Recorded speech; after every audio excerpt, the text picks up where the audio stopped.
What's going on, guys and girls? I've been working on Project Scag this morning, and I haven't been recording anything, so you're gonna get some reenactments.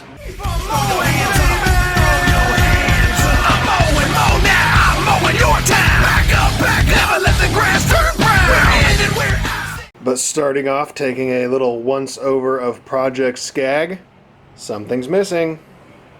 So as you guys have seen from the videos and me talking about it earlier, you remember how bent up this exhaust was? It was cockeyed at an angle and all jacked up. You're the best around. Nothing's ever gonna keep you down except that you're broken and you got a lot of stuff and parts missing. As you can see right here, at one point, it was so close to this plastic that it was melting it.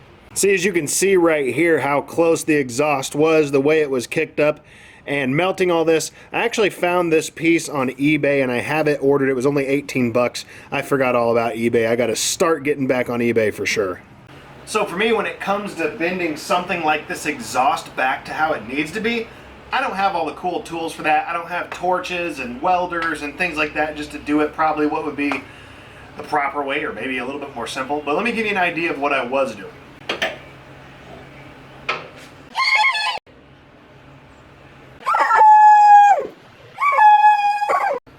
That's right, guys, I just used the extension for my floor jack, got it wedged in there with the deck, and just put some meat on it, and trust me, I got some meat to give it. So I called Randy this morning and I was talking about ways to bend this exhaust back without having to take it to a muffler shop. He was like, leverage, man, and leverage isn't something I think about a lot. I think of heat, man. Heat does stuff, but leverage. And I was able to bend that. I didn't get it on camera because, like I said, I just woke up and just started working on it. So I got it bent back to where it would have been as far as factory. It still has a little tweak to it, but it's really not that noticeable. So now that that's finally bent back to kind of where it needs to be and out of the way, like I said, I ordered that piece off the Vanguard engine, and that plastic piece should be coming back so it won't be all melted up anymore, which is a good thing. And so as you can see, I got the exhaust down here in my little shop area, and I've been painting it with the only paint I was able to find at O'Reilly's that was considered high heat. Was still black, but it was kind of metallic, which is still all right, man. I ain't worried about it, it's just paint.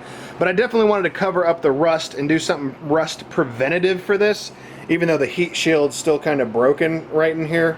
I need to push it back down, but I ain't buying a new exhaust, ain't about all that. Just bend it back and paint it and it's brand new. And in case you guys were wondering at all, VHT engine metallic paint is what I'm using, up to 650 degrees, which is more than enough for the Mower exhaust. And I still have a couple of little miscellaneous parts like these spindle covers and that top deck plate that I really need to get into and sand, because it had a sticker on the front, as you know, it said Scag vride, that's just like beat in there, and I couldn't get it off with anything. So I'm gonna have to take a sander and get all that off just because I want that to be as smooth as possible. So yeah, more than anything, guys, I'm just kind of waiting on parts. The stuff I ordered from Scag directly is obviously taking a lot longer than everything else. I'm waiting on that other spindle cover, waiting on it. And I'm also waiting on the back pad or knee rest, whatever you want to call it. And then, like I said, I also got that piece ordered for the engine, which will be coming sooner than later.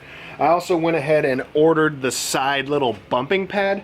You know, there's a piece of black plastic that goes along there to help you prevent from brushing up stuff and messing up your deck and stuff. I got that thing ordered as well. So that's pretty much on that as far as the updates go. Like I said, I'm still just kind of waiting on parts, which is kind of a pain, but it is what it is. And yeah, as soon as this exhaust gets dried up, I'm going to bring it back up here and install it so you guys can see it on the motor. So give it about an hour, I think it's ready to handle after that, and I'll put it on the mower. While I was waiting for that paint to dry, I went ahead and took this Vanguard EFI 28. This is the carb / EFI cover. You just got to undo these two little bolts right here for the air filter. That latch will come off, and then there's just 4 bolts underneath of it holding this plastic piece on. Super simple. Like I said, just waiting on that to come in the mail. And yeah, here in a little bit when this is ready to dry, we'll slap this exhaust back on. Alright, so I just got off the phone with Blake over at B&B Lawn Care. He's buying a new sink or something. I don't know what he's doing. But we're going to go ahead and put the exhaust on. Like I said, the heat shield is still messed up where it came off, but I'm not worried about it, dude. Why would I be? But it is kind of a tight fit to get into here. So bear with me while I put this thing back.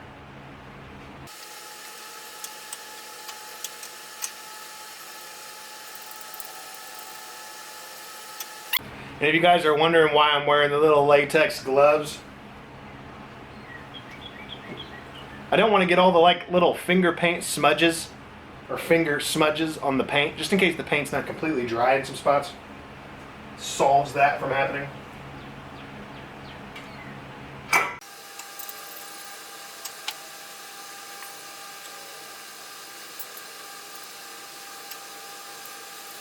And something else I've really enjoyed about this Scag project, I've always been a guy that's liked doing things on his own, but when it comes to new machines, I really don't. I feel like they're under warranty. Let's get it done right. But with something like this that I just threw some money at, it's in horrible shape. Let's get it into good shape. The best part is you can just do it your own way, and that's fun. Alright, battery died on the old camera here, but like I was saying before, I've had old cars before, like through my late teenage years, early 20s. I had some Civics. We done a bunch of stuff too, man. That stuff was fun. Throwing a turbo on a Civic or exhaust or whatever. It's always fun to kind of do that stuff your own. But when it's like your daily driver, I don't like doing it. I'm kind of weird that way. If I had an old beater truck that was just on the side, I would do my own brakes. But since my F-150 is my main source, I don't like doing brakes me. I want it to be done, you know, correctly. Sometimes I don't trust myself in that way.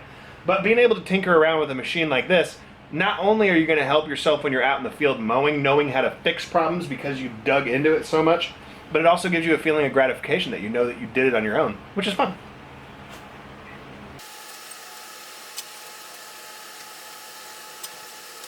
So real quick, when talking about some of the tools that have really helped me out with this project, the M12 ratchet from Milwaukee, this thing has been awesome on this project, being able to get into your little tight spots with this thing. I'm falling in love with this. I've got a couple other things that are M12 too that I like a lot, and I really feel like I'm kind of moving towards that M12 platform a little more than the M18. M18 you do get a lot more power, especially out of the impacts and stuff like that. And there's other M18 tools that I'm going to use a lot too, like something I just got in the mail today that I ordered that I'm going to show you guys in a minute.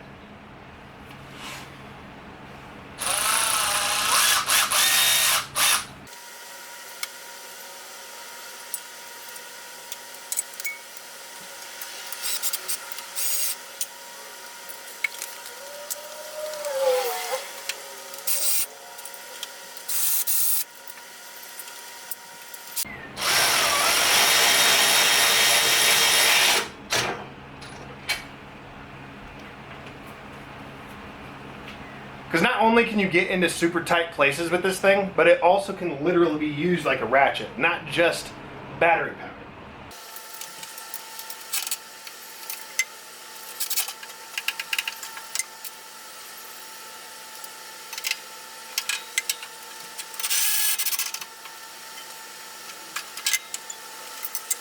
Because that is one of the key features I like about this, is being able to give it a little extra torque than what just the battery can produce.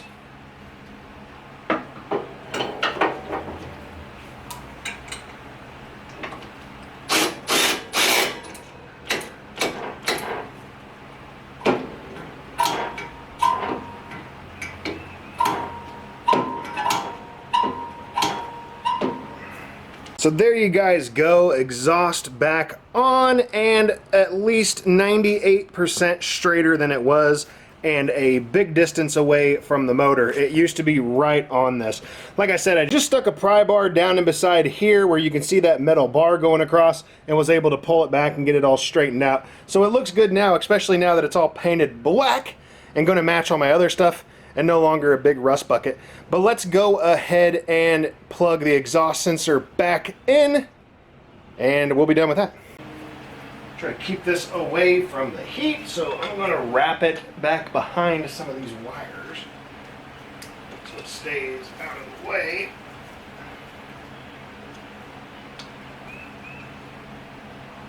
Plug her in, good to go. So now, like I said, we're just waiting on this plastic piece here, and this thing's going to look brand new. And as far as that new addition to my Milwaukee tool setup that I was talking about that I wanted to get forever and finally decided to go ahead and get, the Milwaukee M18 grease gun. I've been wanting this battery powered grease gun for a long time, and even more now that it's Project Scag, because everything is greasable. Wheels, casters, inlets, pivot points, spindles, all the spindles are greasable on this.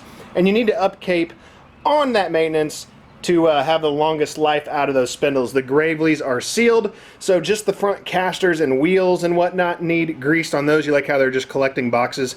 Yeah, because boxes are big. But the Scag, dude, it needs so much grease. The trailer hubs need grease. My boat trailer needs grease. So I decided to go with this to make life a lot easier, faster, and less work. So I'm super stoked about this thing. So like always, I want to thank you guys for checking out the video. Not a lot going on in this one, just finally getting the exhaust straightened out and painted. Like I said, just waiting on all these parts with the slow shipping, and we'll have this thing all buttoned up and ready to go. I'm super excited. Like I said earlier, dude, there's something awesome about taking something that needs a lot of TLC and being able to get that progress done and show progress, you know, through doing it. So there's been a lot of things that I didn't know anything about, especially lawn and landscape wise.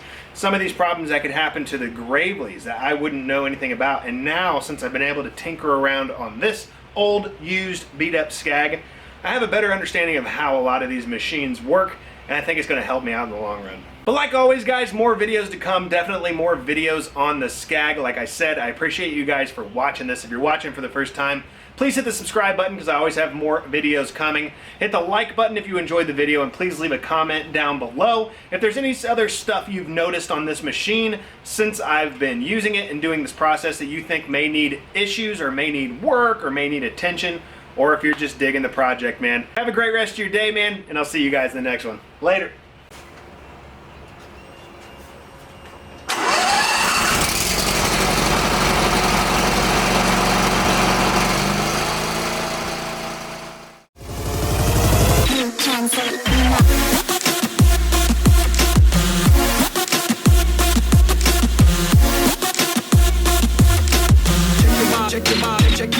Check your body.